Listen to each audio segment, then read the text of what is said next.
இந்த உறுதிமொழி என்ன தெரியுமா? இது ஃபெயிலியர் ஆகிறதுக்கு காரணம் என்னன்னா, நடக்காத விஷயத்தை முதலே வந்து உறுதிமொழியாக எடுத்துக்கிறது தான். எப்பவுமே நடக்கிற விஷயத்தை நடத்தணும்னு நினைக்கிறவங்க இலக்கை வந்து பக்கத்தில் வைப்பாங்க.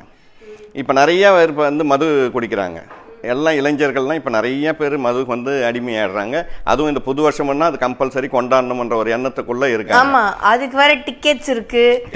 ஆமா, அந்த பார்ட்டிக்குள்ள போறதுக்கு டிக்கெட்ஸ், அதுக்குள்ள போறதுக்கு டிக்கெட்ஸ், ஏகப்பட்டது இருக்கு. அப்போ நீங்க பாத்தீங்கன்னா அவன் என்ன சொல்லுவான், நான் நாளையில இருந்து குடிக்க மாட்டேன். அவன் 10 வருஷமா குடிச்சிக்கிட்டு இருக்கிறவன் நாளைக்கு கொண்டாட்டத்துக்கு இன்னைக்கு நைட்டு போய் அங்கே உழுந்து புரண்டுக்கிட்டு இருக்கிறவன் நாளையிலிருந்து எப்படி ஒரே நாளில் வந்து அந்த ட்ரிங்க்ஸை வந்து எப்படி அவனால் ஸ்டாப் பண்ண முடியும்? நீங்கள் நல்லா யோசித்து பாருங்கள். அப்போ அது நடக்காத காரியம். நான் நாளையிலேருந்து குடிக்க நீ 10 வருஷமாக குடிச்சிக்கிட்டு இருக்க.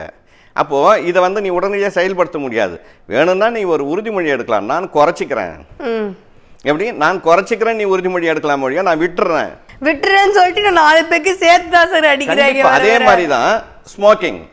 நான் உடனடியாக விட முடியாது. நீ 10 வருஷமா நீ வந்து கண்டினியூ பண்ணிட்டு இருக்க. ஒரே நாள் விட்டுறணும்னா நீ போன வருஷமே விட்டுருக்கலாமே, அதுக்கு முந்தின வருஷம் விட்டுருக்கலாமே.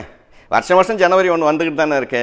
அப்போ இதெல்லாம் நடைமுறை சாத்தியம் இல்லாத விஷயம். அப்போ நடைமுறை சாத்தியம் என்னன்னா, நியரஸ்டா கொஞ்சம் கொஞ்சமாக நான் குறைக்கிறேன், என்னோட பழக்கத்தை நான் மாற்றிக்கிறேன் அப்படின்ற உறுதிமொழிகள் தான் வந்து நிலைக்குமே ஒழிய, நான் எடுத்த உடனே எல்லாத்தையும் ஸ்டாப் பண்ணிடுறேன்னா நிச்சயமாக ஸ்டாப் பண்ணுறதுக்கு உண்டான வாய்ப்புகள் இல்லை. அதே